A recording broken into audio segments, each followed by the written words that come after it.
नमस्कार मैत्रिणींनो, आज आपण बनवलेली आहे वांग्याची भाजी. तर मग ही वांग्याची भाजी कशी बनवलेली आहे, त्यात काय काय साहित्य टाकले, त्याची रेसिपी मी पुढे व्हिडिओमध्ये दाखवणार आहे. तुम्ही नक्की अशा पद्धतीने एकदा बनवून बघा. खूप छान, हेल्दी आणि कमी साहित्यामध्ये बनून तयार होती टेस्टी अशी भाजी. चला तर आता सुरू करूया. तर इथं मी कढई घेतलेली आहे. कढईमध्ये एक मीडियम साईजचा कांदा कापून फ्राय करून घेतला आहे लालसर. तो कांदा पूर्ण फ्राय झाल्याच्या नंतर शेंगदाणेही आपल्याला फ्राय करून घ्यायचे. शेंगदाणेमध्ये पण थोडंसं तेल टाकून आपल्याला हे शेंगदाणे फ्राय करून घ्यायचे. नंतर आपण 2 चमचे खोबरं फ्राय करून घेणार आहे. लालसर रंगाचं होईपर्यंत आपल्याला खोबरं भाजून घ्यायचे. हे बघा. त्यानंतर आपण 2 चमचे धन, 1 चमचा तीळ आणि 1 चमचा जिरं हे सगळं प्रमाण घेऊन भाजून घेतलेलं आहे. त्यानंतर हे वांगे इथं मी कापून स्वच्छ धुवून घेतलेले आहे. पाण्यातून काढून घ्यायचेत वांगे सगळे आणि त्याच्यामध्ये मीठ भरून ठेवायचे. त्यामुळे काय होतं, जे वांगे असतात आपले ते अळणी लागत नाही. हे सगळ्या वांग्यांमध्ये आता मीठ भरून घेत आहे मी.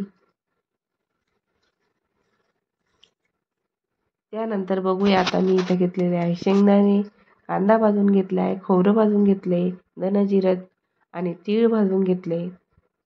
त्यानंतर लसूण, आलं, कढीपत्ता आणि कोथिंबीर हे सगळं मिक्सरमधून वाटून घ्यायचे आपल्याला जाडसर. खूप जाडही नाही आणि खूप बारीकही नाही, असं मीडियम आपल्याला इथं वाटण आपण तयार करून घेतलेलं आहे. त्यामध्ये आता आपण टाकणार आहेत मसाले. मसाल्यांमध्ये आपण टाकलेलं आहे अर्धा चमचा हळद,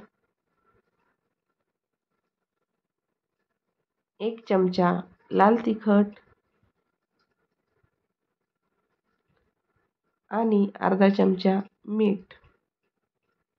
ऑलरेडी मीठ आपण वांग्यात भरलेलं आहे, त्यामुळं आपण त्याप्रमाणे इथे कमी प्रमाणातच मीठ वापरणार आहे. आता हे सगळं मिश्रण आपण वांग्यांमध्ये भरून घेतलं आहे. इथे कढई तापत ठेवली. आता फोडणी देऊन घेऊया. कढईमध्ये टाकलेली आहे मोहरी, अर्धा चमचा. मोहरी छान तडतडू द्यायची आपल्याला. मोहरी छान तडतडल्यानंतरच आपण जिरं ॲड करणार आहे. त्याच्यात आता आपण टाकणार आहोत जिरं, अर्धा चमचा. त्यानंतर कढीपत्ता छानपैकी तडतडू द्यायचा आहे. त्यानंतर आता जे वांगे आपण मसाला भरून घेतलेला आहे ते या तेलामध्ये तळून घेणार आहोत. हे बघा, छानपैकी आता एक 5 मिनटं आपल्याला हे वांगे छान तेलामध्ये तळून घ्यायचेत.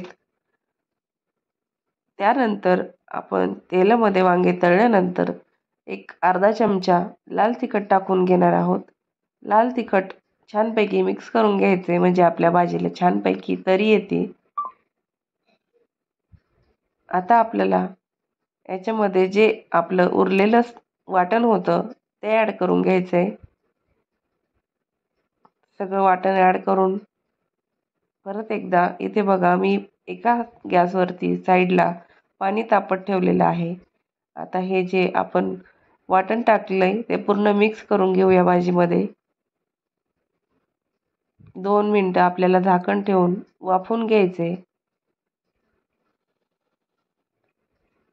आणि आता मिश्रण जे आहे ते वाफल्यानंतर आपण हे गरम पाणी त्याच्यामध्ये टाकून घेणार आहोत. हे बघा, छानपैकी आता हे जे वांग आणि मसाला आहे तो आपला फ्राय झालेला आहे.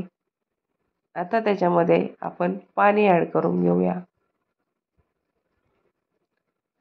हे बघा, पाणी तुम्ही तुमच्या सोयीनुसार टाकू शकता. तुम्हाला जास्त घट्ट भाजी हवी असेल तर तुम्ही कमी, आणि जर तुम्हाला जास्त पातळ भाजी हवी असेल तर तुम्ही जास्त पाणी ॲड करू शकता.